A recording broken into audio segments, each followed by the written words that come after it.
السلام السلام السلام یا نبی کا وہ مدینہ ہم سب کے لیے ہمارے ایمان کا بہترین، ایمان کے تحفظ کے لیے بہترین ذریعہ اور وسیلہ ہے۔ اللہ رب العالمین ہماری اس آج کی مجلس کو اپنی بارگاہ میں شرف قبول عطا فرمائے۔ آئیں اجل کا استقبال، مفتی صاحب کا استقبال نعرہ تکبیر و رسالت سے کریں۔ نعرہ تکبیر، نعرہ رسالت، حضور خطیب گجرات مسلک اعلیٰ حضرت علماء اہل سنت، نعرہ تکبیر، نعرہ رسالت۔ وہ آئے گھر پہ ہمارے خدا کی رحمت ہے، کبھی ہم ان کو کبھی اپنے گھر کو دیکھتے ہیں۔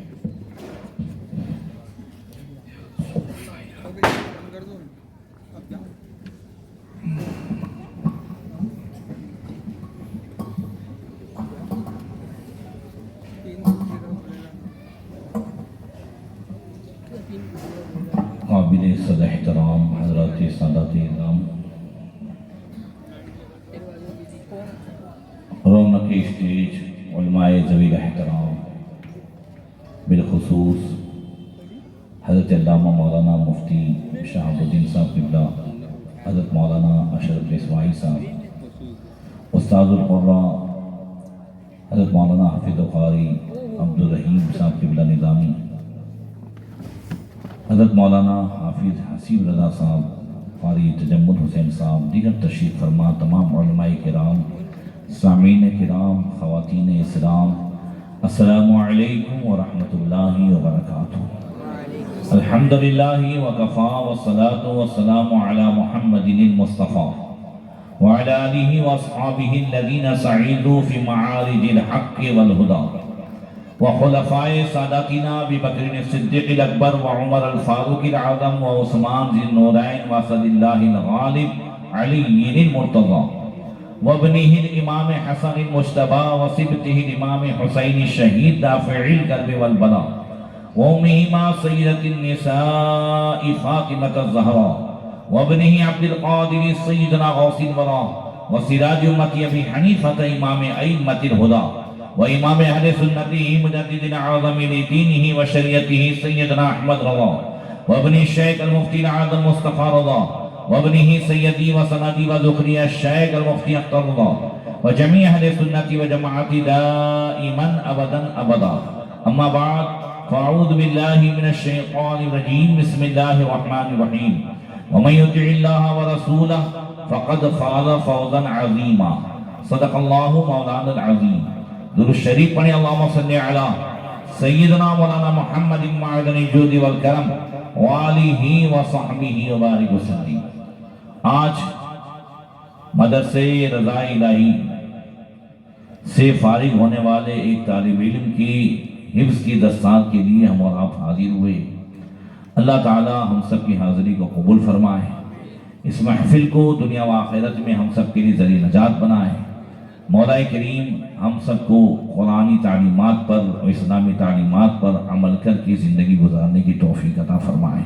اس مدرسے کو جس کا نام بھی رضا الہی ہے اور اس میں پڑھانے والا بھی رضا الہی کے لیے پڑھاتا ہے اور پڑھنے والے بھی رضا الہی کے لیے پڑھ رہے ہیں. اللہ تعالیٰ خوب ترقی عطا فرمائے. آج ایک حافظ ہوا ہے، دن بدن اس کی ترقی ہو. اللہ تعالیٰ یہاں سے خوب حفاظ کرام اور علماء کرام دن بدن جو ہے نکلتے جائیں اور پورے احمد آباد اور گجرات میں دین کی خدمت کریں. اللہ تعالیٰ وہ اسباب پیدا فرمائے. تقریباً 10 بجے سے پہلے سے آپ حضرات بیٹھے ہیں، دھوپ بھی ہے اور مگر یہ بیٹھنا رائے گا نہیں ہے. ایک ایک لمحے پر اللہ تبارک و تعالیٰ آپ کو ہر اچھی بات سننے کا ثواب عطا فرماتا ہے. سننے کا ثواب آپ لے رہے ہیں تو میں چاہتا ہوں کہ بیٹھے بیٹھے ڈبل ثواب لیں. سننے کا بھی ثواب ملے اور بیٹھے بیٹھے بولنے کا بھی ثواب ملے جو صبح سے آپ نہیں لے رہے ہیں. سننے کا اتنا ثواب ہے، بولنے کا کتنا ثواب ہے. تو نبی کریم نے ارشاد فرمایا سبحان اللہ والحمدللہ تملأان ما بین السماء والارض. بندے مومن جتنی مرتبہ سبحان اللہ الحمدللہ کہتا ہے اللہ ہر سبحان اللہ کے بدلے میں اسے اتنا ثواب عطا فرماتا ہے کہ زمین و آسمان کی خالی جگہ سبحان اللہ کے ثواب سے بھر دی جاتی ہے. ذرا بلند آواز سے ادھر والے بھی اور آپ بھی. اب مجھے کہنا نہ پڑے، اب آپ کو یہ ثواب جاری رکھنا ہے. نیت کر لیں کہ آج جتنا سبحان اللہ کا ثواب ملے گا ہم احمد آباد کے سارے اولیاء کرام کی بارگاہ میں بطور نذرانہ پیش کر دیں گے. کریں گے انشاءاللہ. اب بولتے جائیں گے انشاءاللہ. اعلیٰ حضرت فرماتے ہیں یا رسول اللہ تیرے آگے دبے لچے فصحاء عرب کے بڑے بڑے کوئی جانے منہ میں زبان نہیں بلکہ جسم میں جان نہیں. میں نثار تیرے کلام پر ملی یوں تو کس کو زبان نہیں. وہ سخن جس میں سخن نہ ہو، وہ بیان جس کا بیان نہیں. وہ زبان جس کو سب کن کی کنجی کہیں، اس کی نافذ حکومت پہ لاکھوں سلام. اس کی پیاری فصاحت پہ بے حد درود، اس کی دلکش بلاغت پہ لاکھوں سلام. اس کی باتوں کی لذت پہ بے حد درود، اس کے خطبے کی حیبت پہ لاکھوں سبحان اللہ. سبحان اللہ تعالیٰ نے ہمارے نبی صلی اللہ علیہ وسلم کو بے شمار معجزات عطا فرمائے. اس میں سے ایک معجزات جوامع الکلیم کا تھا. جوامع الکلیم کا مطلب یہ ہے کہ حضور بات تھوڑی سی فرماتے مگر وہ اتنی بات جامع ہوتی تھی جیسے پورے سمندر کو کوزے میں رکھ دیا ہے، اس طرح بات فرماتے تھے. تو میں چاہ رہا ہوں کہ حضور نے مدینہ شریف میں جمعہ جو پہلا ادا فرمایا اور اس جمعے میں آپ نے جو خطبہ پڑھا وہ خطبہ آپ کے سامنے پیش کروں. سبحان اللہ. بلند آواز سے کہتا ہوں سبحان اللہ. حضور جب مکہ شریف سے ہجرت کر کے کوبہ آئے وہ پیر کا دن تھا، اور پھر تقریباً 12 دن یا 14 دن رہ کر کے جب مدینہ شریف آئے تو وہ دن جمعہ کا دن تھا. صبح چلے تھے کوبہ سے، جب پہنچتے پہنچتے قبیلے بنو سالم کی اس زمین پر سے گزرے تو وہاں جمعہ کا ٹائم ہو چکا تھا. یہ مدینے میں حضور کا پہلا جمعہ تھا. حضور نے سب بندی فرمائی اور خطبہ دیا. اس خطبے میں فرمایا الحمدللہ احمدہ واستعینہ واستغفرہ واؤمن بہ ولا اکفر واعادی من یکفر. اشہد ان لا الہ الا اللہ وحدہ لا شریک لہ واشہد ان محمدا عبدہ ورسولہ ارسلہ بالہدى ودین الحق والنور والموعظہ علی فترۃ من الرسول وقلۃ من العلم ودلالۃ من الناس وانقطاع من الزمان ودنو من الساعۃ وقرب من الاجل. تمام تعریف صلی اللہ تعالیٰ کے لیے میں اسی کی حمد کرتا ہوں، اسی سے مدد چاہتا ہوں، اسی سے بخشش مانگتا ہوں. میں اس پر ایمان لایا، میں کفر نہیں کرتا، اور جو کفر کرتا ہے میں اس کا دشمن ہوں. میں گواہی دیتا ہوں کہ اللہ کے سوا کوئی معبود نہیں ہے، محمد صلی اللہ علیہ وسلم اس کے بندے و رسول ہیں. ارسلہ بالہدی ودین الحق والنور والموعظہ علی فترۃ من الرسول. وہ محمد صلی اللہ علیہ وسلم جن کو اللہ تعالیٰ نے دنیا میں اس وقت اعلان نبوت کے لیے بھیجا کہ جب رسولوں کا آنا بند ہو چکا تھا.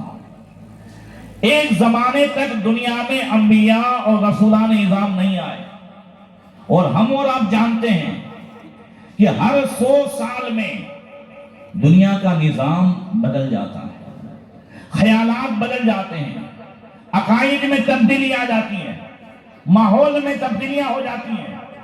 اسی وجہ سے ہر 100 سال میں اس امت میں ہمارے نبی آخری نبی ہیں. بلند آواز سے. تو اس امت میں اب کوئی نبی آنے والا نہیں ہے، خاتم الانبیاء ہیں ہمارے نبی. تو اب اس امت میں ہر 100 سال میں ایک مجدد بھیجا جاتا ہے. بولو بھیجا جاتا کہ نہیں بھیجا جاتا؟ جو لوگوں کے اندر دین کے حساب سے، اسلام کے حساب سے، مذہب کے حساب سے جو کوتاہیاں آ گئی ہوں، جو لوگوں نے شریعت میں تربیت کو ملانے کی کوششیں کی ہوں، مجدد آ کر کے دودھ کا دودھ اور پانی کا پانی کر دیتا ہے. ایک زمانے تک عیسیٰ علیہ السلام سے لے کے ہمارے نبی تک 500 سال کا فاصلہ ہے، تب تک دنیا میں کوئی نبی نہیں. اسی وجہ سے عیسیٰ علیہ السلام کے آسمان پر اٹھائے جانے کے 60 سال کے بعد انجیل بدل دی گئی. لوگ عیسیٰ علیہ السلام کی شریعت کو طبیعت سے بدلنے لگے. نتیجہ یہ ہوا کہ قلت من العلم، علم کم ہو گیا. ضلالت من الناس، لوگ گمراہ ہو گئے. وانقطاع من الزمان ودنو من الساعة وقرب من الاجل. نبی آخر الزمان اس وقت آئے کہ قیامت قریب ہے، لوگوں کی عمریں کم ہو گئی ہیں. اس وقت اللہ تعالیٰ نے بھیجا، کیا دے کر کے بھیجا؟ بالنور والموعظہ. ذرا زور سے کہہ دو سبحان اللہ. نور کے ساتھ بھیجا، ہدایت کے ساتھ بھیجا، اچھی نصیحت کے ساتھ بھیجا. اور آپ نے نصیحت کیا فرمائی اس خطبے میں؟ من یطع اللہ ورسولہ فقد رشد ومن یعصہما فقد غوی وفرط وضل ضلالا بعیدا. اے لوگو، جس نے اللہ رسول کا کہا مانا اس نے کامیابی پائی. جس نے اللہ رسول کی اطاعت و فرما برداری کی وہ کامیاب ہو گیا. اور جس نے اللہ رسول کی نافرمانی کی وہ بہک گیا، بھٹک گیا اور گمراہ ہوا اور دور کی گمراہی میں پڑ گیا. ہم اور آپ دیکھیں، قرآن جب ہم پڑھتے ہیں تو اگلی امتوں کے جو ذکر تذکرے آتے ہیں ان سب پہ جو عذاب آیا ہے وہ اللہ رسول کی نافرمانی کی وجہ سے آیا ہے. بولو صحیح ہے؟ قوم عاد ہو، قوم سمود ہو، نوح علیہ السلام کی قوم ہو، بنی اسرائیل ہو یا فرعونی ہو، سب پہ جو عذاب آیا ہے. کسی قوم نے مال میں ملاوٹ کی، ناپ تول میں کمی کی، شعیب علیہ السلام کی قوم، تو ان پہ عذاب آیا. کسی قوم نے اپنی خواہشات، مرد نے مرد کی خواہشات مرد سے پوری کرنا شروع کی تو ان پہ عذاب آیا، جیسا کہ لوط علیہ السلام کی قوم. کسی قوم نے نبی کا کہا نہیں مانا اور ان کے کہنے کو مذاق بنایا. نبی نے کہا تھا آبی ناقۃ اللہ، یہ اللہ کی اونٹنی ہے. صالح علیہ السلام نے کہا اسے مت کاٹنا، قوم نے کاٹ دیا، ان پہ عذاب آیا. ہود علیہ السلام کی قوم، قوم عاد، ان پہ عذاب آیا. ان سب پہ عذاب آیا، مگر اس امت میں ہمارے نبی کی وہ رحمت ہے. وَمَا كَانَ اللَّهُ لِيُعَذِّبَهُمْ وَأَنْتَ فِيهِمْ. جب اگلی امت نبی کی نافرمانی کرتی تھی تو پوری امت برباد کر دی جاتی تھی. نوح علیہ السلام کے زمانے میں 25 لاکھ لوگ بس رہے تھے. کتنے لوگ؟ 25 لاکھ میں سے صرف 80 ایمان لائے، پورے 100 بھی نہیں. عذاب ایسا آیا 6 مہینے تک زمین میں سیلاب رہا. کتنے مہینے تک؟ رجب سے لے کے محرم تک. پوری دنیا میں جتنے تھے سب کو جو ہے مٹا دیا گیا. وہی باقی بچا جو نوح علیہ السلام کی کشتی میں آ گیا. قوم عاد، قوم سمود، سب کو جو ہے یک بارگی تباہ کر دیا گیا. مگر اللہ تعالیٰ فرماتا ہے محبوب، میں آپ کی امت کو ایسے ہی ایک ساتھ ختم نہیں کروں گا. اللہ کی شایان شان نہیں کہ میں ان کو ایسا عذاب دوں اور آپ ان میں تشریف فرما ہے. ذرا زور سے کہہ دو آپ رحمت للعالمین تشریف فرما ہے. اعلیٰ حضرت اس کی تشریف فرماتے ہیں کہ نجدی اس نے تجھ کو مہلت دی کہ تو اس عالم میں ہے، کافر و مرتد پہ بھی رحمت رسول اللہ. سبحان اللہ، سبحان. آج اتنی گستاخیاں ہو رہی ہیں، آج اتنی نافرمانیاں ہو رہی ہیں، مگر آسمان سے جو ہے ایک بارگی ایسا عذاب نہیں آ رہا ہے کہ پوری امت مصطفیٰ تباہ ہو جائے. یہ اس لیے کہ رب نے فرمایا کہ محبوب آپ رحمت للعالمین ہیں، آپ کو سارے جہان کے لیے رحمت بنا کر کے بھیجا ہے. مگر اس امت پہ یک بارگی تو عذاب نہیں آتا، مگر دوسری عذاب اور دوسری سزائیں آج نافرمانی کی وجہ سے ہم اور آپ بھگت رہے ہیں. اس میں سے کون سی سزائیں ہیں؟ آج جو ہمارے حالات ہیں، آج جو پوری دنیا میں ہمیں ذلت کی نظر سے دیکھا جا رہا ہے، آج جو ہمیں پوری دنیا میں ٹیڑھی نظر سے دیکھا جا رہا ہے، آج پوری دنیا میں مسلمان کہیں بھی ہو خوف اور ڈر کی زندگی گزار رہا ہے، تو نبی نے فرمایا تھا کہ ان المؤمن لیمشی بینہم یومئذ بالمخافہ للمؤمن یومئذ اذل من الامہ. قیامت کی نشانیوں میں سے یہ ہے کہ مومن ڈر کی زندگی گزارے گا, مومن کو تیری نظر سے دیکھا جائے گا. آج ہم اور آپ یہ بھگت رہے ہیں کہ نہیں بھگت رہے ہیں؟ ہر طرف تیری نظر سے دیکھا جا رہا ہے. خاص کر کے وہ بندہ جو اسلامی لباس میں ہو, داڑھی ہے, امامہ ہے یا ٹوپی ہے, اگر بازار میں جاتا ہے تو ٹیڑھی نظر سے دیکھا جا رہا ہے. اگر ٹرین میں ہے تو ٹیڑھی نظر سے دیکھا جا رہا ہے, ایئرپورٹ میں ہے, فلائٹ میں ہے تو ٹیڑھی نظر سے دیکھا جا رہا ہے, جاب پہ آفیسوں میں جا رہا ہے تو ٹیڑھی نظر سے دیکھا جا رہا ہے. یہ امامہ, ٹوپی, داڑھی, ان سب کو زیادہ تر ٹیڑھی نظر سے دیکھا جا رہا ہے. اس کا ذمہ دار کون ہے؟ توجہ ہے حضرت, اس کا ذمہ دار کون ہے؟ کیا لوگوں کو داڑھی اور پگڑی سے آپتی ہے؟ ایک قوم کا ایک آدمی 10 سال تک پگڑی اور داڑھی سے پی ایم وڈا پردھان رہتا ہے, بولو صحیح ہے, مگر ایک قوم کا آدمی داڑھی اور پگڑی کے ساتھ کیوں نہیں رہ سکتا؟ کون ذمہ دار ہے اس کا؟ ذمہ دار ہم ہیں. ہماری بچیوں نے سب سے پہلے داڑھی والے کو ٹیڑھی نظر سے دیکھا. ہماری بچیوں نے, ہماری لڑکیوں نے سب سے پہلے داڑھی و امامے اور ٹوپی والے کو ٹیڑھی نظر سے دیکھا اور مانگ کی کہ مجھے داڑھی والے سے شادی نہیں کرنی ہے. ہم نے بچیوں کو سنت مصطفیٰ کی عظمت نہیں سمجھائی, ہم ان کے لیے داڑھی منڈے ڈھونڈنے نکل گئے. اللہ اکبر. ہم نے بچیوں کو یہ نہیں کہا, ہم نے اپنی بیٹیوں کو نہیں سمجھایا, بیٹی تو کس شکل سے نفرت کر رہی ہے, کس کے تعلق سے کہہ رہی ہے, اس نوجوان نے جو داڑھی سجائی ہے, جو شکل بنائی ہے, کس کی نقل کی ہے؟ یہ علمان خان, ملمان خان, شیطان خان کی نقل کر کے نہیں آیا ہے, کس شکل کی نقل کر کے آیا ہے؟ اس شکل کی طرح اپنی شکل بنائی ہے جس شکل مصطفیٰ کو دیکھنے کے لیے سدرا کے مکین جبریل امین سدرا سے 24,000 مرتبہ دنیا میں تشریف لائے. سبحان اللہ, سبحان. بے لقائے یار ان کو چین آ جاتا اگر یوں نہ آتے بار بار جبریل سدرا چھوڑ. بے شک, بے شک. بولو بات صحیح ہے.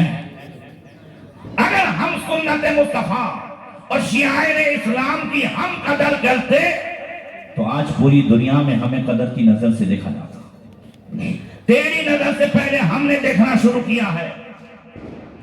میں ان نوجوانوں سے بھی ان کے حوصلے بڑھاتے ہوئے کہوں گا کہ جو آج کے دور میں صحیح معنی میں اسلامی لباس اور نبی کریم صلی اللہ علیہ وسلم کی سنتوں کو سجا کر, یا وہ لوگ جو شادی بیاہ میں حضور کی سنت کے مطابق شادی کی محفل سجاتے ہیں, ڈی جے باجے نہیں لاتے ہیں اور خاندان والوں کی ٹیڑھی نظر کا سامنا کرتے ہیں, ان تمام سے بھی کہوں گا کہ حوصلہ نہ ہاریں, دل چھوٹا نہ کریں, کسی کی ٹیڑھی نظر کی پرواہ نہ کریں. اگر تم شادی بیاہ میں ڈی جے باجے نہیں لائے ہو, ہاں تم نے منگنی کے بعد اپنے جو ہے لڑکے کے ہاتھ میں لڑکی سے جو ہے سونے کی انگوٹھی پہنوانے سے منع کر دیا ہے, اس وجہ سے خاندان والے تمہیں ٹیڑھی نظر سے دیکھ رہے ہیں, تو اس کی پرواہ نہ کریں, بلکہ ہاں اطمینان رکھیں جو اعلیٰ حضرت فرماتے ہیں یا رسول اللہ عاقلو ان کی نظر سیدھی رہے. کیا فرمایا؟ فرمایا کہ نہیں, ہمیں ضرورت نہیں ہے اپنے آپ کو عقل مند سمجھنے والے اور سنت مصطفیٰ پر چلنے والے کو ٹیڑھی نظر سے دیکھنے والے, ان کی ٹیڑھی نظر سے پرواہ نہیں ہے. یا رسول اللہ بس اگر آپ کی نظر سیدھی ہے تو یہاں بھی کامیابی ہے, وہاں بھی کامیابی ہے. سبحان اللہ, سبحان اللہ. عاقلوں ان کی نظر سیدھی رہے, گوروں کا بھی کام ہو ہی جائے گا, لطف ان کا عام ہو ہی جائے گا, شاد ہرنا کام ہو ہی جائے گا. سبحان اللہ, سبحان.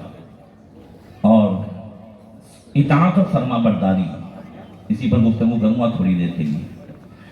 اطاعت و فرما برداری صرف اللہ کی عبادت ہی میں نہیں ہے, صرف نماز ہی میں نہیں ہے کہ ہم نے نماز پڑھی تو اطاعت و فرما برداری کر دی. ہماری شریعت نے اور نبی کریم صلی اللہ تعالی علیہ وسلم نے اور آپ کی سنت نے زندگی کے ہر موڑ پر ہماری رہنمائی فرمائی ہے. جیسے نماز، روزہ، زکوٰۃ، حج، ان سب میں اللہ رسول کی اطاعت و فرما برداری ہے، ویسے ہی میدان تجارت میں بھی اللہ رسول کی اطاعت و فرما برداری ہے. معیشت میں بھی اللہ رسول کی اطاعت و فرما برداری ہے. گھریلو زندگی میں بھی اللہ رسول کی اطاعت و فرما برداری ہے. پیدا ہونے سے لے کر ختنہ سے لے کر مرنے تک اور پھر دفن تک جو ہے اللہ رسول کی اطاعت و فرما برداری ہے. سبحان اللہ. اسی لیے نبی کریم صلی اللہ تعالی علیہ وسلم نے فرمایا طلب و کسب الحلال فریضۃ بعد الفریضہ. حلال مال کمانا بھی یہ ایک اہم فرض ہے. کون سا مال کمانا؟ ذرا زور سے کہہ دو. حلال مال کمانا بھی اہم فرض ہے. یہ تمام فرائض جس طریقے سے ہم پر نماز فرض ہے، روزہ فرض ہے، ایسے ہی حلال مال کمانا بھی فرض ہے. اور حلال مال کمانا فرض ہے، اسی کے ساتھ ساتھ اس کو کس نیت سے کمانا، کہاں خرچ کرنا، اس میں بھی شریعت رہنمائی کرتی ہے اور اس کا جاننا بھی ضروری ہے. بہت خوب. نبی نے فرمایا من طلب الدنیا حلالا، میں پہلے حلال مال کے تعلق سے بتاتا ہوں. من طلب الدنیا حلالا استعفافا عن مسألته وسعيا على اهله وتعطفا على جاره لقي الله تعالى يوم القيامة ووجهه مثل القمر ليلة البدر. نبی نے فرمایا جو دنیا حلال طریقے سے کمائے، نیت یہ ہو کہ کبھی کسی کے سامنے ہاتھ پھیلانا نہ پڑے. دوسری نیت یہ ہو کہ اپنے بیوی بچوں کی پرورش کرے. اور تیسری نیت یہ ہو کہ اس سے پڑوسیوں کا بھی خیال رکھے، غریبوں کا بھی خیال رکھے، دوسروں کا بھی خیال رکھے. اس وجہ سے وہ حلال مال کمائے تو کل قیامت کے دن اللہ سے اس حال میں ملاقات کرے گا کہ اس کا چہرہ 14ویں رات کے چاند کی طرح چمکتا ہوگا. من طلب الدنیا حلالا متکاثرا مفاخرا مرائیا لقی اللہ تعالی علیہ وہو غضبان. جو دنیا اس حال میں کمائے، اس نیت سے کمائے، حلال کی بات چل رہی ہے حضرت ابھی. من طلب الدنیا حلالا، حلال مال کمائے مگر یہ ہے کہ مالدار ہو جاؤ، اس مال پہ فخر کریں، ریاکاری میں خرچ کریں، دکھاوا کریں. کل قیامت کے دن اللہ سے اس حال میں ملاقات کرے گا کہ اللہ اس پر ناراض ہوگا. دنیا حلال طریقے سے کمائے اور یہ حال ہو. اسی لیے میں کہتا ہوں کہ دنیا کمانا اور مال کمانا ہی اہم نہیں ہے، مال کمانے کے بعد اس کو سنبھالنا بھی اہم ہے اور اس کو کس طریقے سے خرچ کرنا یہ بھی اہم ہے. بے شک بے شک. دوسری حدیث سنیں اللہ کے رسول صلی اللہ تعالی علیہ وسلم نے ارشاد فرمایا یاتی علی الناس زمان لا یسلم لذی دین دینہ الا من ہرب بدینہ من شاہق الى شاہق ومن جحر الى جحر.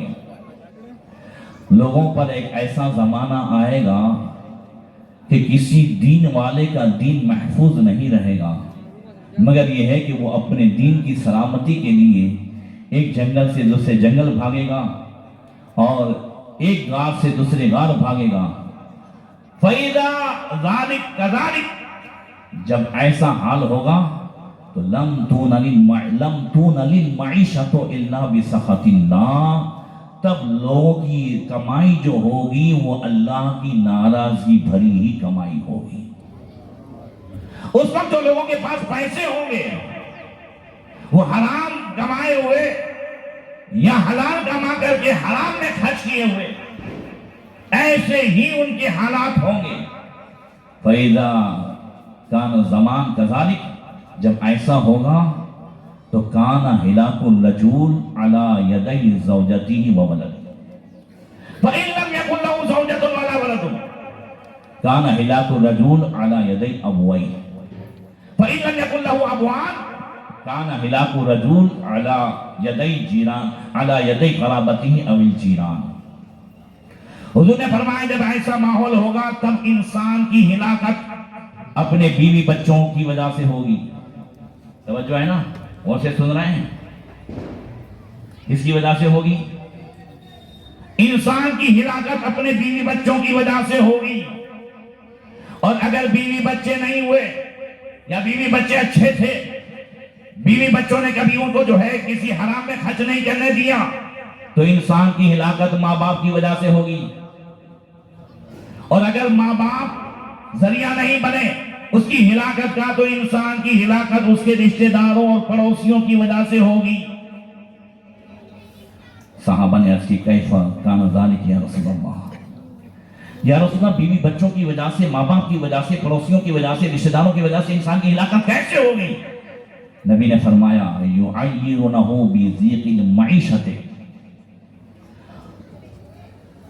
ہاں یہ لوگ اس آدمی کو اس کی غریبی, اس کی تنگ دستی کے طعنے دیں گے.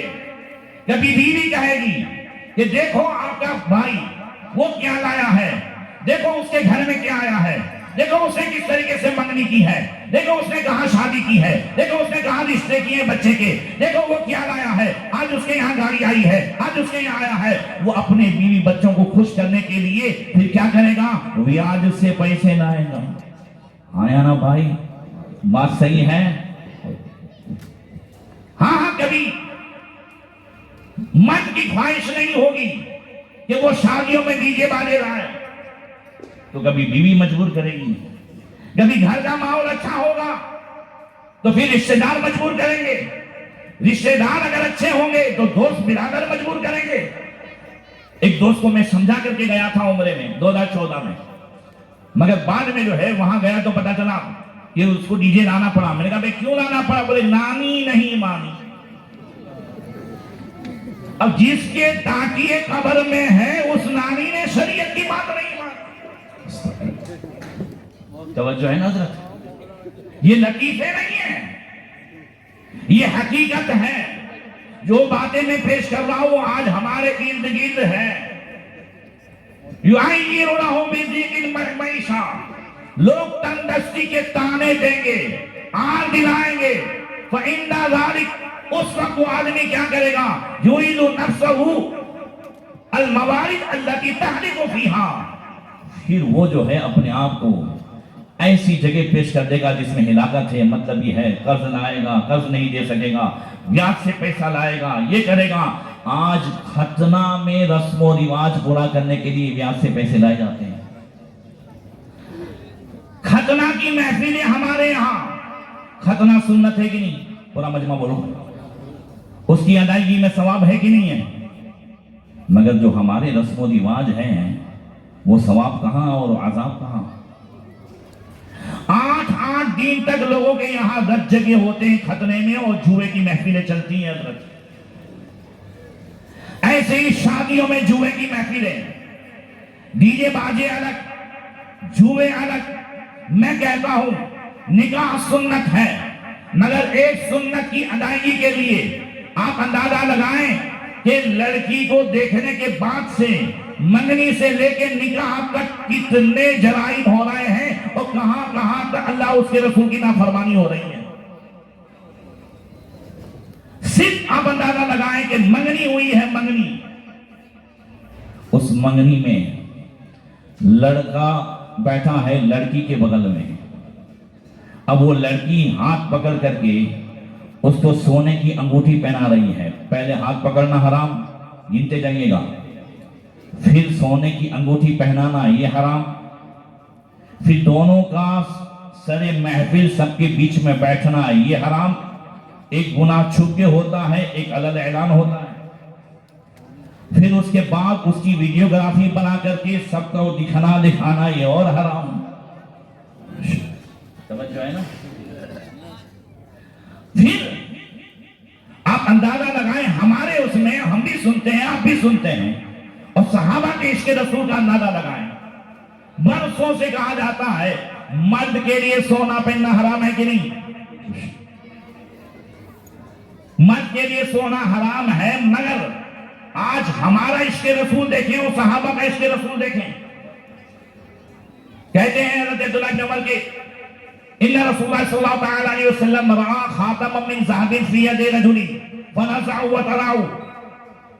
حضور نے ایک صحابی کے ہاتھ میں سونے کی انگوٹھی دیکھی، حضور نے نکال لی اور پھینک دی، اور کیا فرمایا؟ اَيَعْمِدُ أَحَدُكُمْ إِلَىٰ جَمْرَةٍ مِّنَ النَّارِ فَيَجْعَلُهَا فِي يَدِهِ. کیا تم یہ چاہتے ہو کہ دنیا میں سونا پہن کر کے جہنم کا انگارہ اپنے ہاتھ میں پہنو؟ اگر مرد دنیا میں سونا پہنتا ہے تو جہنم کا انگارہ پہننے کے برابر ہے. بس حضور تو چلے گئے. فقیل للرجل بعدما ذهب رسول اللہ صلی اللہ علیہ وسلم خذ خاتمک وانتفی. جب چلے گئے سرکار تو لوگوں نے اس آدمی سے کہا جس کی انگوٹھی حضور نے پھینکی تھی، اٹھا لو انگوٹھی کو، سونے کی ہے، گھر میں دے دینا، فائدہ اٹھا لینا. ان کا جواب تو سنو، اس کے رسول تو سنو. کیا کہتے ہیں؟ کہتے ہیں واللہ لا خذوا ابدا وقد تراه رسول اللہ صلی اللہ علیہ وسلم. قیامت تک قسم خدا کی میں اسے نہیں اٹھا سکتا جس کو رسول اللہ نے پھینک دیا ہو. نعرہ تکبیر، نعرہ رسالت، حضور خطیب گجرات.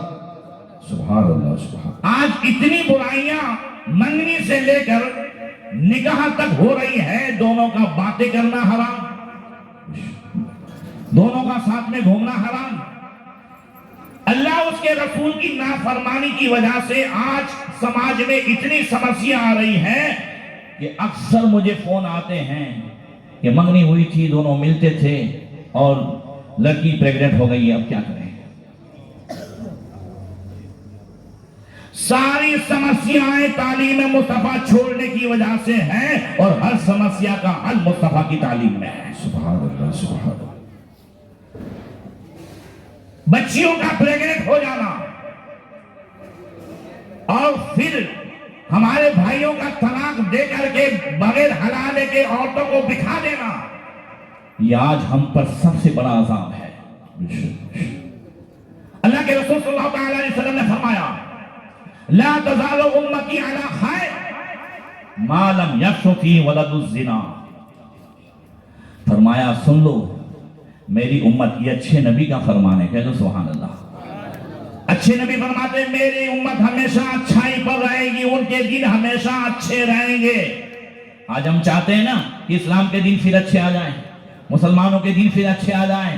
نبی نے فرمایا تھا، اچھوں کے اچھے نبی نے، کہ کب تک میری امت کے اچھے دن رہیں گے؟ فرمایا میری امت کے تب تک اچھے دن رہیں گے جب تک ان میں حرامی بچے زیادہ نہ ہو جائیں. جب حرامی بچے زیادہ ہوں گے تو عامهم اللہ من عذاب، اللہ تعالیٰ انہیں عذاب میں مبتلا کر دے گا. عذاب صرف جو ہے جیل میں بند کرنے کا نام نہیں ہے، عذاب صرف جو ہے پھانسی پہ لٹکا دینے کا نام نہیں ہے. طرح طرح کے ٹیکس ہمارے اوپر آ جانا یہ بھی عذاب ہے. اپنی کمائی ہوئی دولت کو سکون سے کھا نہ سکنا یہ بھی عذاب ہے. لوگوں کا ٹیڑھی نظر سے دیکھنا یہ بھی عذاب ہے. ہر وقت جو ہے خوف میں مبتلا رہنا یہ بھی عذاب ہے. آپس میں محبت کا نہ ہونا یہ بھی عذاب ہے. آپس میں اتحاد کا نہ ہونا یہ بھی عذاب ہے. ہر وقت لڑتے جھگڑتے رہنا یہ بھی عذاب ہے.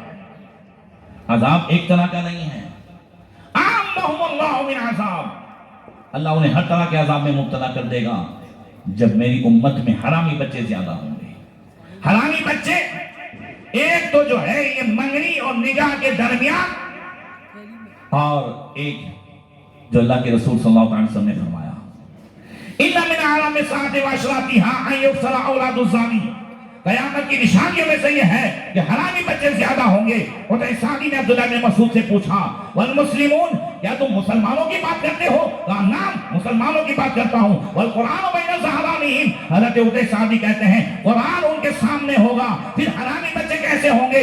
تو حضرت عبداللہ بن مسعود نے کہا، نبی نے فرمایا یاتی علی الناس زمان ان یطلق الرجل امرأته ثم یجحد طلاقها فیقیم علی فرجها فاقام زانیان.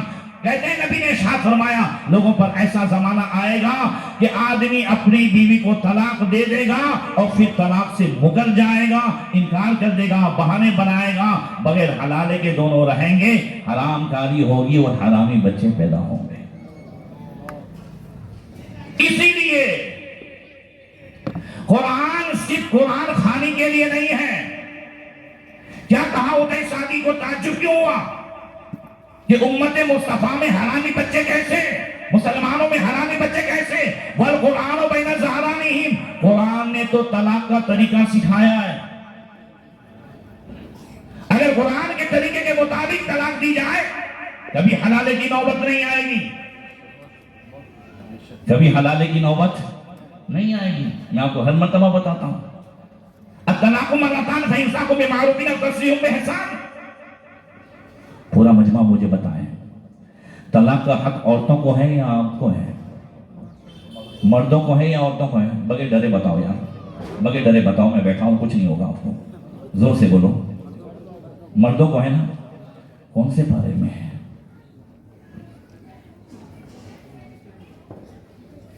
باپ نے اگر وراثت کی دستاویز بنائی ہو تو آپ کو معلوم ہے کہ کون سے کباٹ میں ہے؟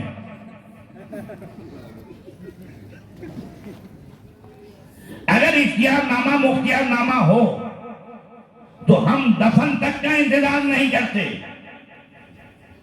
ہمیں معلومات رہتی ہے کہاں ہے۔ لوگوں نے قبریں کھول کر کے انگوٹھے لگوائے ہیں۔ حضرت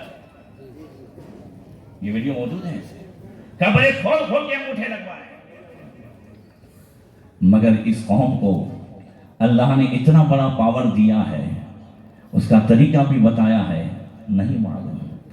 اسی وجہ سے حضرت عبداللہ بن مسعود نے ایک دن ایک تابعی سے کہا،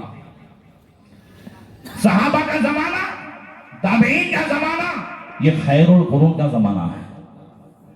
آج ہم کو آتا کچھ نہیں ہے، بات کرنی ہے صحابہ کے حوالے سے،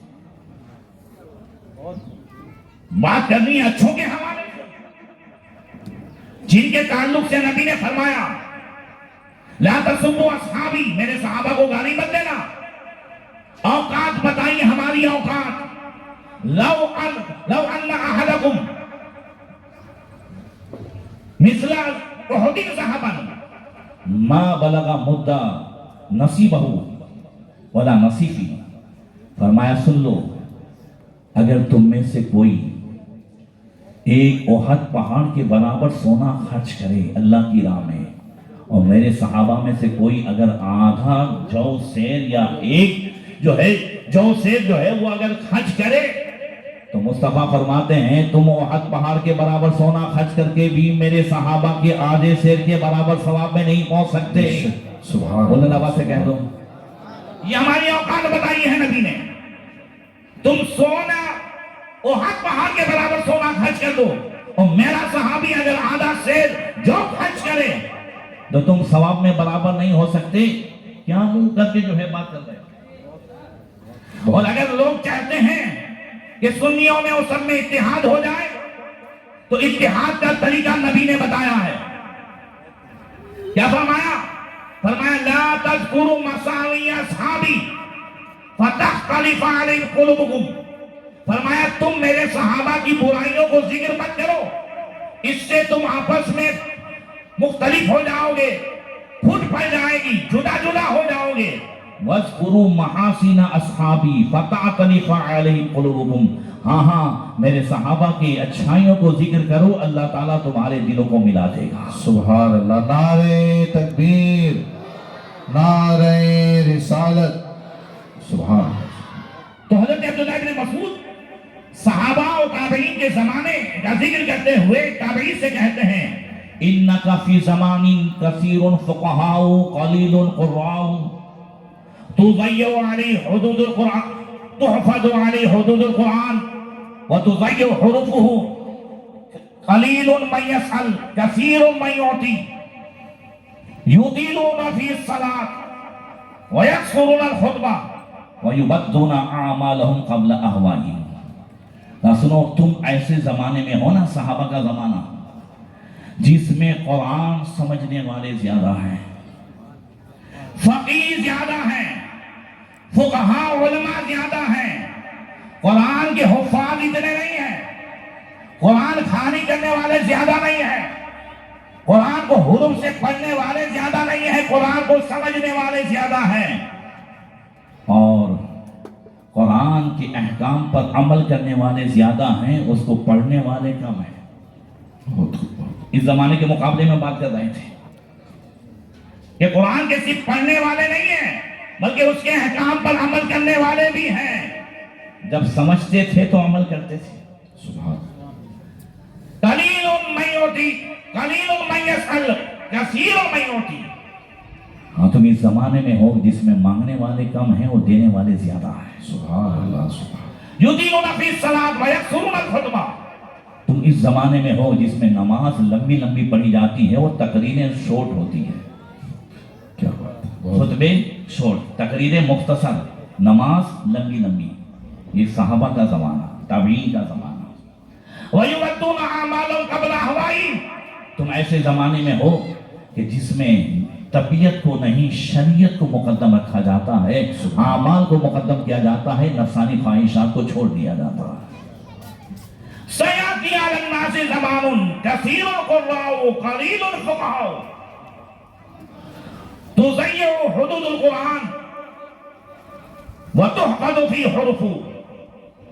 تم آنے والا زمانہ ایسا آئے گا جس میں قرآن سمجھنے والے بہت کم ہوں گے، قرآن پڑھنے والے حافظ قرآن بھی زیادہ ہوں گے، قاری قرآن بھی زیادہ ہوں گے، قرآن خوانی کرنے والے بھی زیادہ ہوں گے، سمجھنے والے کم ہوں گے، قرآن کے حروف کو پڑھا جاتا ہوگا، اس کے احکام پر عمل بہت کم ہوگا۔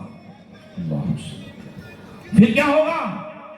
قلیل من یؤتی کثیر من یسأل۔ مانگنے والے بہت زیادہ ہوں گے، دینے والے کم ہوں گے۔ بے شک یطیلون فی الخطبہ ویکثرون الصلاۃ۔ تقریریں بڑی لمبی لمبی ہوگی اور نماز بہت مختصر پڑھی جائے گی۔ ہے بھائی یہ سب صحیح ہے؟ ہو رہا ہے کہ نہیں ہو رہا ہے؟ بہت خوب، نبی نے جو بتایا حضرت عبداللہ بن مسعود وہی بتا رہے تھے۔ بے شک بے شک۔ وَيُبَدُّونَ أَهْوَاءَهُمْ قَبْلَ أَعْمَالِهِمْ۔ اور ایسا زمانہ آئے گا کہ لوگ طبیعت کے تعلق سے زیادہ وہ کریں گے، نفسانی خواہشات پہ زیادہ چلیں گے اور شریعت پہ کم چلیں گے۔ برا مت ماننا، آج ہم کو باتیں بھی وہی اچھی لگتی ہیں جو ہمارے کام کی ہو دنیا کے اعتبار سے۔ اتنی بڑی تقریر کی نا میں نے، اتنا آپ کا دھیان نہیں ہے۔ میں ابھی ایک وظیفہ بتاؤں کہ روزی کا یہ وظیفہ، ہاں پھر سے بولو تو حضرت کیا ہے، اور فوراً جو ہے حضرت وہ موبائل لے کر کے حضرت اس میں جناب جو ہے ریکارڈ کر دو تم۔ کل جاؤں گا میں اب۔ حضرت بات بھی وہی سنی جاتی ہے جو کام کی ہو، جو فائدے کی ہو۔ بات سچی ہے، کڑوی ہے مگر سچی ہے۔ آج ہمیں مفتی بھی وہ اچھا لگتا ہے کہ 3 طلاق دینے کے بعد وہ کہہ دے کہ نہیں 3 نہیں ہوئی ہے۔ ہمیں مفتی بھی وہی اچھا لگتا ہے کہ ہمیں بہنوں کو وراثت نہ دینی ہو یا بھائیوں کو وراثت نہ دینی ہو تو مطلب کے مطابق فتوے دیں تو وہ اچھا لگتا ہے۔ ہمیں باپو بھی وہی اچھا لگتا ہے جو مطلب کے مطابق ہے کہ ہاں تیری ماں نے کرایا ہے یا تیری ساس نے کرایا ہے۔ ہمیں تقریر بھی وہی اچھی لگتی ہے جس میں عمل کی بات کم ہو اور نعرے والی بات زیادہ ہو۔ نعت پڑھنے والا بھی وہی اچھا لگتا ہے جو کودتا زیادہ ہو، نعت کم پڑھتا ہو۔ بات صحیح ہے؟ ہمارے اس رویے سے آپ نہیں جانتے، ہم جانتے ہیں، علماء سے پوچھئے۔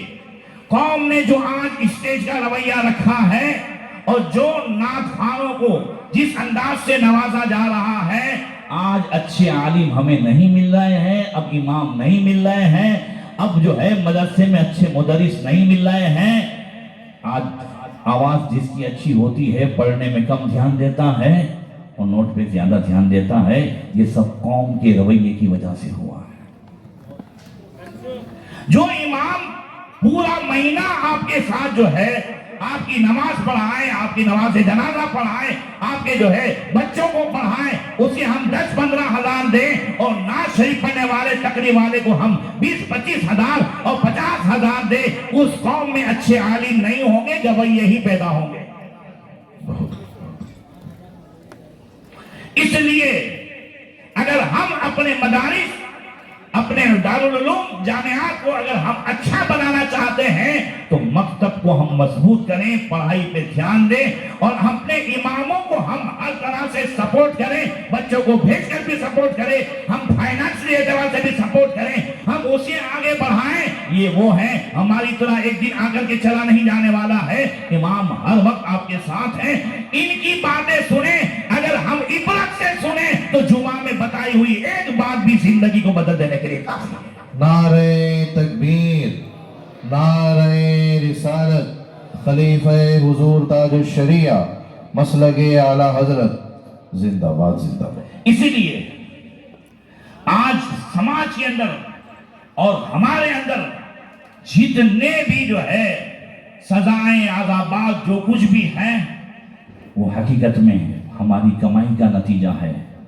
آج اگر ہم پر کوئی کسی بھی اعتبار سے حکومت کر رہا ہے اور ہمیں جو کچھ بھی دکھ رہا ہے، ایک حدیث آخری سن لو، حضرت ابو درداء کہتے ہیں، یہ حدیث قدسی ہے، نبی نے ارشاد فرمایا کہ اللہ تعالیٰ ارشاد فرماتا ہے، انی انا اللہ لا الہ الا انا مالک الملک و ملک الملک و قلب الملک بیدی، سن لو میں ہی اللہ ہوں، میرے سوا کوئی معبود نہیں، بادشاہ بھی میں ہوں، بادشاہوں کا بادشاہ بھی میں ہوں، ساری کائنات کا بھی بادشاہ میں ہوں، اور سارے بادشاہوں کے دل اللہ فرماتا ہے میرے دست قدرت میں ہے۔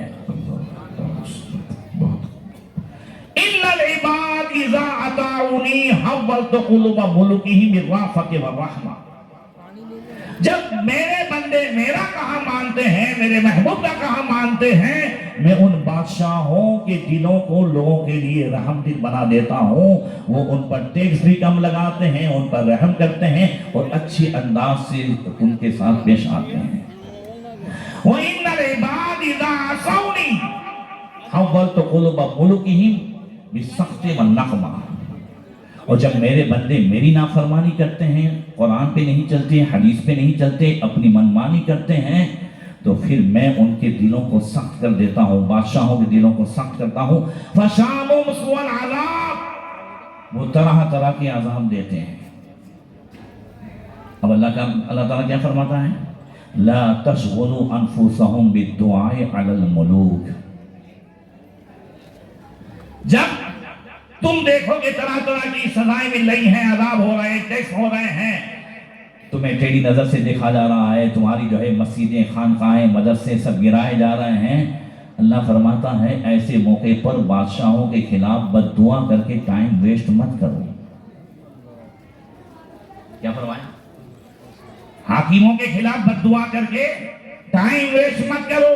وَلَكِنِ اشْغُلُوا أَنفُسَكُمْ بِالذِّكْرِ وَالتَّذَرُّعِ أَخْفِكُمْ مُلُوكَكُمْ، فرمایا تم جو ہے پھر سے میرے اور میرے رسول کی فرمانبرداری کے راستے پر آ جاؤ، مجھے یاد کرو، توبہ و استغفار کرو، میں انہی بادشاہوں کو تمہارے لیے رحم دل بنا دوں گا۔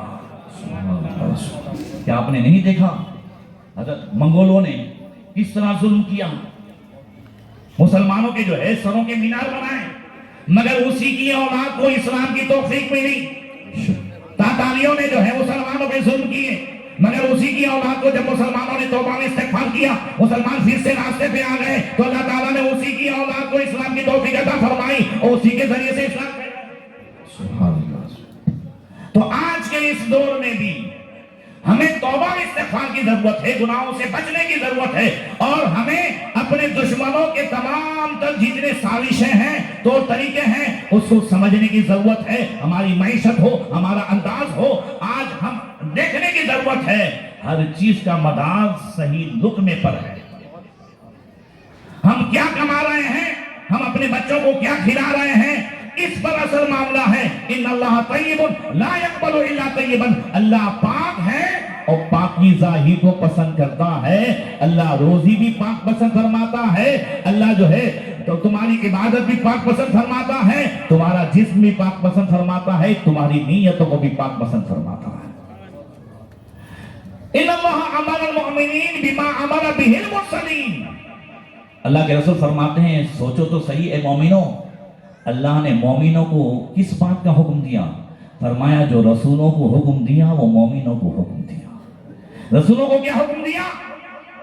یا ایھا الرسول کلوا من الطیبات، اے رسولوں کی جماعت کلوا من الطیبات، پاکیزہ کھانا کھاؤ. ایمان والوں کو کیا حکم دیا؟ یا ایھا الذین آمنوا کلوا من طیبات ما رزقناکم، ایمان والو جو اللہ تمہیں روزی دیتا ہے اس میں سے پاکیزہ کھاؤ.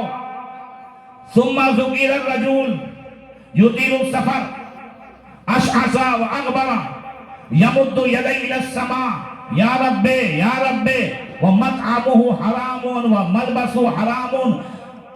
فرمایا پھر حضور نے ایسے آدمی کا ذکر کیا. دیکھو مسافر کی دعا قبول ہوتی ہے. بولو قبول ہوتی ہے کہ نہیں؟ زور سے بولو. قبول ہوتی ہے. حدیث میں ہے مسافر کی دعا، ماں باپ کی دعا قبول ہوتی ہے. مسافر کی دعا قبول ہوتی ہے، مگر حضور فرماتے ہیں ایک آدمی لمبا سفر کرتا ہے، سفر کی وجہ سے بالکل بے حال ہو جاتا ہے، پھر اللہ کی بارگاہ میں آسمان کی طرف ہاتھ بلند کرتا ہے، کہتا ہے یا رب یا رب، اے رب اے رب، یہ عطا فرما یہ عطا فرما. فرمایا مطعمہ حرام وملبسہ حرام ومشربہ حرام وغذی بالحرام فانا یستجاب بذلک. مگر اس آدمی کا کھانا حرام، پینا حرام، اس کا جو ہے لباس حرام، غذا حرام، پھر اللہ اس کی دعا کو کیسے قبول کرے گا؟ آج ہمارے بچے زیادہ تر جو موبائل میں گیم میں لگے ہوئے ہیں وہ گیم نہیں کھیل رہے ہیں، سٹے کھیل رہے ہیں. آنکھیں کھولنے کی ضرورت ہے. یہ رمی گیم یہ بھی سٹا ہے، یہ لوڈو یہ پب جی، کچھ گیم سٹا ہے اور ساری گیم میں جادو ہیں. ماں بہنوں سے بھی کہوں گا اپنے سکون سے کچن میں کھانا بنانے کی وجہ سے اولاد کو بچپن سے موبائل دیکھنے کی عادت نہ ڈالیں. کیا یہ ویڈیو ابھی نہیں دیکھی آپ نے چند دن پہلے کی کہ چھوٹے بچے نے ماں کا مرڈر کر دیا؟ بیٹا جو ہے موبائل میں گیم کھیل رہا تھا یا کچھ کر رہا تھا، ماں نے اسے ہوم ورک کے لیے آ کر کے جو ہے وہ کوئی بھی چوپڑی دیا کچھ بھی دیا، اسے ڈانٹا. اب گیم کیا ہے؟ حقیقت میں یہ جادو ہے. جادو کسے کہتے ہیں؟ دل و دماغ کے قبضہ کرنے کا نام جادو ہے. جو گیم کھیل رہے ہیں اس کے ہاتھ سے موبائل چھین کر کے دیکھ لو، مرے گا یا مار ڈالے گا. اس لڑکے کے ہاتھ میں جیسے ہی وہ بک تھمائی اس نے اور موبائل لے کر کے ماں باتیں کرنے بیٹھ گئی. لڑکے نے تھوڑی دیر یوں یوں کیا، کچھ سمجھ میں نہیں آیا، اندر گیا، وہ بیٹ بڑا لایا اور ماں کو پیچھے سے ایک سر میں دیا. ماں وہیں جو ہے گر گئی اور موبائل لے کر کے بچہ پھر سے گیم کھیلنے لگا. ویڈیو موجود ہے، آپ دیکھیں. میں یہ بھی عرض کرنا چاہتا ہوں کہ مائیں یہ بھی دیکھیں اور آپ بھی دیکھیں، ہم بھی دیکھیں. اگر لڑکی گھر میں بار بار اٹھ کر کے تنہائی میں موبائل میں باتیں کر رہی ہے یا جا رہی ہے باتیں کرنے، تو الرٹ ہونے کی ضرورت ہے. اگر لڑکی اسلام اور مسلمانوں کی برائیاں اور غیروں کی خوبیاں بیان کر رہی ہے تو الرٹ ہونے کی ضرورت ہے. اگر اسے اسلامی اور مسلمانی جو ہے جتنے بھی رسم و رواج ہیں برے لگ رہے ہیں تو الرٹ ہونے کی ضرورت ہے. اگر آپ کے رکھے ہوئے ٹیوشن کو چھوڑ کر کہیں اور ٹیوشن کی بات کر رہی ہے تو جھانچ لگانے کی ضرورت ہے، وہ الرٹ ہونے کی ضرورت ہے. ٹیوشن میں اور اسکول کے ٹائم سے پہلے جو ہے بھاگ کے جا رہی ہے تو بھی الرٹ ہونے کی ضرورت ہے. آپ نے اس کو 500 روپے ہفتے کے دیے ہیں، اس کے پرس سے 500 کے 4 نوٹ نکلے ہیں تو بھی الرٹ ہونے کی ضرورت ہے. یہ ساری چیزیں ہمیں دیکھنی ہیں. آج ہمارے بچے زیادہ تر جو ہے ایک ہی رات میں مالدار ہو جانا چاہتے ہیں. اس کے لیے چاہے سٹا کھیلنا پڑے، چاہے شراب بیچنا پڑے، چاہے جو ہے ہیروئن بیچنی پڑے، چاہے جتنے بھی غلط کام کرنے پڑے وہ کر لیں، مگر جو ہے کہ ایک رات میں مالدار ہو جائیں۔ اب ایک صاحب آئے روزی میں برکت کے لیے، یہی کی بات کرتا ہوں، اسی شہر کی، اکثر آتے رہتے ہیں، تو میں نے پھر پوچھ لیا، میں پوچھا اس لیے تھا کہ بھائی اگر دکان ہو تو دکان کے حساب سے تعویذ دوں، ورنہ مکان کے حساب سے تعویذ دوں۔ تو میں نے کہا بھائی کیا کام ہے اس کا؟ اس نے کہا حضرت سٹے کا۔ میں کہا سٹے کا نے آپ برکت کے لیے تعویذ لینے آئے ہوں؟ کہنے لگے حضرت قرضہ ہے نا، تب تک کریں گے، بعد میں پھر جو ہے صحیح راستے پہ آ جائیں گے۔ یہ شیطانی وسوسہ ہے کہ نہیں؟ شیطان کبھی آپ کی ضرورت کو کم ہونے ہی نہیں دے گا۔ یاد رکھیں، چاہے سٹا ہو، چاہے جوا ہو، چاہے شراب ہو، اللہ کے رسول صلی اللہ تعالی علیہ وسلم نے، حضرت انس کہتے ہیں لعن رسول اللہ صلی اللہ تعالی علیہ وسلم فی الخمر عشرۃ، شراب کے معاملے میں اللہ کے رسول نے 10 لوگوں پہ لعنت فرمائی ہے۔ کتنے لوگوں پہ؟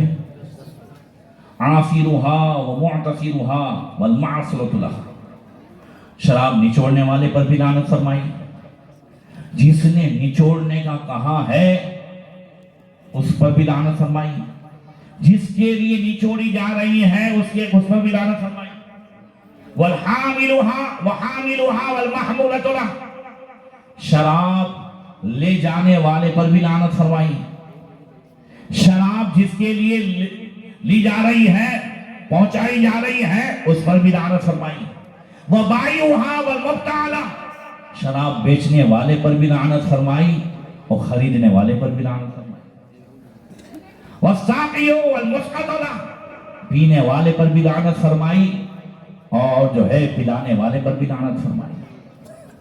لعنت کیا ہے بھائی؟ لعنت کیا ہے؟ حضور ہمارے نبی رحمت للعالمین ہے۔ لعنت کا مطلب ہے رحمت سے دور ہونا۔ سوچئے تو صحیح، کون رحمت سے دور کر رہا ہے؟ اللہ نے ساری رحمتیں، نعمتیں، اس کا سینٹر اپنے حبیب کے در کو بنایا ہے۔ اب جس کو جو ملے گا حبیب کے در سے ملے گا۔ جب حضور ہی لعنت فرمائیں گے تو پھر برکت کہاں سے آئے گی؟ اس وجہ سے ہم جو ہے آج اگر اچھے دن چاہتے ہیں تو توبہ و استغفار کی طرف آئیں، اطاعت و فرما برداری کی طرف آئیں۔ آگے دیکھنے سے کچھ نہیں ہوگا، ماضی کی طرف آئیں، بھوتکال کی طرف آئیں۔ جو اللہ رسول کا کہا مانتے تھے نا تو ساری خدائی ان کی ہو جاتی تھی۔ اور سے پاک رضی اللہ تعالیٰ عنہ فرماتے ہیں وَإِذَا كُنْتَ مَعَ أَمْرِهِ كَانَتِ الْأَكْوَانُ فِي أَمْرِكَ، جب تو اللہ رسول کے حکم کا پابند ہوگا تو اللہ تعالیٰ ساری دنیا کو تیرے حکم کا پابند فرما دے گا۔ پھر دریا سے گزرے گا تو گھوڑے بھی دریا میں ڈال دے گا تو نہیں ڈوبیں گے، زور سے کہہ دو۔ جنگل میں چلا جائے گا، پھاڑنے والا شیر آئے گا اور تو کہہ دے گا یا ابو الحارث انا مولا رسول اللہ صلی اللہ تعالی علیہ وسلم، ہاں اے ابو الحارث میں رسول اللہ کا غلام ہوں۔ شیر پھاڑے گا نہیں، تجھے جو ہے اپنے مرکز تک اور اپنے مقام تک پہنچانے کے لیے آئے گا۔ یہ شیر بھی جانتا ہے کہ یہ رسول اللہ کی بات مانتا ہے تو مجھے اس کی بات ماننی پڑے گی۔ جب ہم اللہ رسول کا کہا مانتے ہو جائیں، اس پر آخری بات کر لو کہ ماں بہنیں بھی سن لیں، آپ بھی سن لیں، اگر اولاد کہا نہیں مانتی ہے، بیوی کہا نہیں مانتی ہے، تو یہ صرف تعویذ سے نہیں چلے گا۔ حضرت خواجہ فضیل بن عیاض رحمۃ اللہ تعالیٰ علیہ گھوڑے پر سوار تھے، گھوڑا کنٹرول سے باہر ہوا تو آپ کیا کہتے ہیں؟ استغفر اللہ استغفر اللہ استغفر اللہ۔ لوگوں نے کہا حضور گھوڑا کنٹرول سے باہر ہوا ہے تو استغفار پڑھنے کا کیا مطلب ہے؟ آج کچھ نہ کچھ فضیل سے نافرمانی ہوئی ہے، گناہ ہوا ہے، ہو ہی نہیں سکتا ہے کہ فضیل اللہ رسول کا کہا مانے اور گھوڑا فضیل کا کہا نہ مانے۔ جب ایک گھوڑا وہ کنٹرول میں رہ سکتا ہے تو بیٹا کیوں نہیں؟ ایک گھوڑی آئی کچھ مہینے پہلے کی بات ہے، کہنے لگا حضرت تعویذ دیں، بچہ کہنے میں نہیں ہے، بیٹا کہنے میں نہیں، بیٹا جوان۔ میں کہا تعویذ تو آفس سے پہلے بولے 2 مرتبہ لے گئی، تعویذ اثر نہیں کرتا ہے۔ میں کہا ماں اب تعویذ نہیں، اب عمل بتاؤں گا۔ تو وہ اتارا سمجھی، کہنے لگی حضرت جتنا بھی خرچہ ہو نا وہ کروں گی۔ ہماری قوم خرچہ کرنے کے لیے تیار ہے، اتارا کرنے کے لیے تیار ہے، فجر پڑھنے کے لیے تیار نہیں ہے۔ حضرت جتنا اتارا جتنا کرنا ہے وہ خرچہ کروں گی، میں نے کہا نہیں اتارا نہیں کرنا ہے۔ تو حضرت کیا کرنا ہے؟ میں نے کہا آج سے بیٹے کو نمازی بنا دو، نماز پڑھوانا شروع کرو، مسجد میں بھیجنا شروع کرو۔ تمہارا بیٹا جب اللہ رسول کی بات کہاں مانتا ہو جائے گا تو تمہاری بھی بات کہاں مانتا ہو جائے گا۔